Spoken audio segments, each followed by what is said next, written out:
आज हम बात करेंगे दुबई के म्यूजियम ऑफ द फ्यूचर के बारे में। दुबई में एक ऐसा म्यूजियम बनाया गया है जिसे दुनिया का सबसे आलीशान म्यूजियम कहा जा रहा है। कई लोग इसे आंख भी कह रहे हैं। एक ऐसा म्यूजियम जो 2071 का भविष्य दिखा रहा है। ये म्यूजियम 30,548 स्क्वायर मीटर में फैला हुआ है और इसकी हाइट 225 फीट है। इस म्यूजियम को किला डिजाइन आर्किटेक्ट द्वारा डिजाइन किया गया है और बुरो हप्पोल्ड इंजीनियरिंग कंसल्टेंसी द्वारा बनाया गया है। इस म्यूजियम को बनाने में सिर्फ और सिर्फ स्टेनलेस स्टील का इस्तेमाल किया गया है। इसके सरफेस को बनाने में 1024 स्टेनलेस स्टील के पैनल का इस्तेमाल किया गया है। म्यूजियम ऑफ द फ्यूचर को कंप्लीट करने में 6 साल का वक्त लगा। आपको ये जानकर हैरानी होगी कि इसको बनाने में एक भी पिल्लर का इस्तेमाल नहीं किया गया है। म्यूजियम ऑफ द फ्यूचर को बनाने के लिए शेख मोहम्मद बिन राशिद ने $137 मिलियन का खर्चा किया, जो 1000 करोड़ से भी ज्यादा रुपए बनते हैं।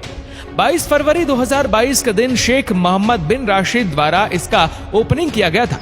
ये दुनिया का एकमात्र ऐसा बिल्डिंग है जिसे पूरी तरह से लैंग्वेज से ढका गया है।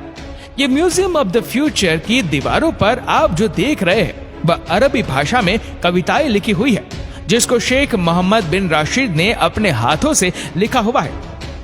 जैसा कि नाम से आपको ये म्यूजियम लग रहा होगा, लेकिन असल में ये म्यूजियम से कहीं ज्यादा है। ये एक लिविंग म्यूजियम है, यानी कि इसके अंदर जो भी है वह प्रेजेंट और फ्यूचर के लिए बनाया गया है। म्यूजियम ऑफ फ्यूचर को टोटल 5 फ्लोर में डिवाइड किया गया है। Floor number 5 OSS hope. इस फ्लोर पर आपको ऐसा अनुभव होगा कि भविष्य में हमारी दुनिया कैसी होगी, कैसे इंसान एक प्लेनेट से दूसरे प्लेनेट पर सफर करेंगे। इस फ्लोर की थीम स्पेस एक्सप्लोरेशन रखा गया है। ये फ्लोर पे ये इमेजिन किया गया है कि हम 2071 में ट्रेवल कर रहे हैं। इस फ्लोर पे चलकर आपको यही लगता है कि आप 2071 में पहुंच गए हैं और आप एक स्पेस स्टेशन पर हैं। ये स्पेस स्टेशन के अंदर करंट ऑनगोइंग मशीन के बारे में बताया गया है, जिसमें फ्यूचरिस्टिक टेक्नोलॉजी का इस्तेमाल किया गया है। इसमें एक ऐसी टेक्नोलॉजी बताई गई है जिसमें मून से एनर्जी जनरेट होती है। मून पर सोलर पैनल्स लगाए गए हैं और जो भी एनर्जी जनरेट होती है उसे एक लेजर बीम के थ्रू धरती पे भेजा जाता है और पूरी धरती की एनर्जी इसी से कंप्लीट होती है। Floor number 4 biodiversity of earth. इस फ्लोर को द हिल इंस्टीट्यूट का नाम दिया गया है। जब आप इस फ्लोर पर जाएंगे तो आपको ऐसा लगेगा कि आप किसी रेन फॉरेस्ट में पहुंच गए हैं, जहां बेहतरीन एनिमेशन के जरिए रेन फॉरेस्ट की कल्पना की गई है। इसमें एक ऐसी डीएनए लाइब्रेरी बनाई गई है जिसमें 2400 से ज्यादा एनिमल और प्लांट पीसीस के स्पेसिमेन रखे गए हैं। इसके लिए मोहम्मद बिन रशीद ने कई साइंटिस्ट को दुनिया के सबसे बड़े जंगल अमेज़न में भेजा गया, जिसकी मदद से 2400 एनिमल और प्लांट के pieces museum of the future में लाए गए। ये पूरा फ्लोर नेचुरल इकोसिस्टम को कैसे बचा सकते हैं उसी पर बनाया गया है, यानी कि हम वापस अर्थ पर आ चुके हैं। ये एक बायोसिंथ डिवाइस है जिससे हम स्पेसिमेन को स्कैन कर सकते हैं और देख सकते हैं कि साल 2071 में एक्सटेंट हो गया होगा या नहीं। Floor number 3 the Oasis. इस फ्लोर का नाम द ओसिस रखा गया है। इस फ्लोर का मकसद है कि टेक्नोलॉजी से डिस्कनेक्ट होना। यहाँ रहकर आप अपना माइंड पूरी तरह से फ्रेश कर सकते हैं। इस फ्लोर पर आते ही आप पूरी तरह से अपने आप को आरामदायक महसूस करोगे।